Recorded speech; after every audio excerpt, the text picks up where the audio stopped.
क्या कहेंगे आज ईद है, कुर्बानी का दिन है। जिस तरह धीरेन्द्र शास्त्री कह रहे हैं कुर्बानी से बचना चाहिए, जीव हिंसा से बचना चाहिए, क्या कहेंगे? ऐसा लग रहा है शास्त्री साहब का दिमाग चल गया है। जीव हिंसा से बचना चाहिए और इंसान को मारना चाहिए, यानी मोब लिंचिंग के नाम पे, गौ रक्षक के नाम पे। और उसके बाद जो है सादा वर्दी में जो है एक पुलिस वाला बन करके और अपने आप को ये कहना और गाड़ियों को रोकना, ये उनको नजर नहीं आता। और कुर्बानी वाले दिन ही इन लोगों की आंखें खुलती है, भाई कुर्बानी नहीं होनी चाहिए, जीव हत्या हो रही है। भाई तुम सब्जी खा रहे हो और जितनी भी सब्जियां हैं उसमें भी तो जीव है, जीवित है, उसके अंदर भी तो जान है, उसको क्यों खा रहे हो? सब कुछ खाना पीना बंद कर दो। अरे भाई, जब ऊपर वाले ने खाने की परमिशन दी, इजाजत दी है, और इब्राहिम अलैहिस्सलाम की कुर्बानी कबूल करके इस्माइल के बदले में दुम्बा दिया गया, वो फदैनाहु बिज़िब्हिन अजीम, ऐ इब्राहिम मैंने तुम्हारी कुर्बानी को कबूल कर लिया और इस्माइल के बदले में हमने दुम्बा भेजा है जन्नत से।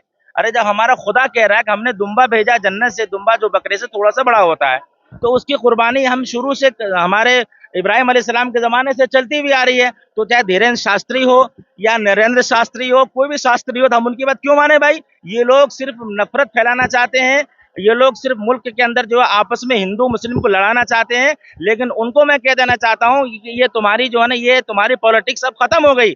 हिंदू भी तुम्हारी बात को समझ चुका और मुसलमान भी तुम्हारी बात को समझ चुका है। अब ये लोग लड़ने वाले नहीं है।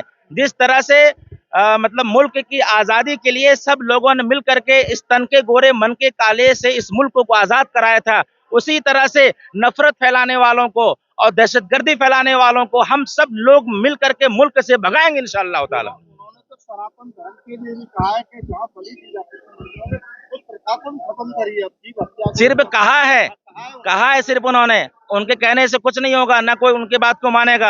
हर जगह अब मंदिरों में चले जाए, बड़े बड़े मंदिरों में बलि को बकरे की बलि दी जाती है, और एक ही मतलब खेप में जो उनकी गर्दन उड़ा दी जाती है। तो अगर आपको रोकना ही है तो आप अपने तरीके से देखिए ना, हमारे मजहब में उंगली क्यों कर रहे हैं आप, जिसे हमें अल्लाह ने इजाजत दी है? आपकी कहने से हम नहीं मानेंगे। ये कुर्बानी हमारी प्रथा है, परंपरा है, चलती भी आ रही है, उसको करते हुए रहेंगे। और ईद के ताल्लुक से हम ये पैगाम देना चाहते हैं, हम तमाम इस मुल्क में रहने वाले तमाम देशवासियों को और तमाम अमन पसंद शहरियों को कि ईद की हजार खुशियां मुबारक हो और दिली मुबारकबाद हमारी टीम जमीयतुल उलमा अलीगढ़ की तरफ से और ईदगाह कमेटी की तरफ से।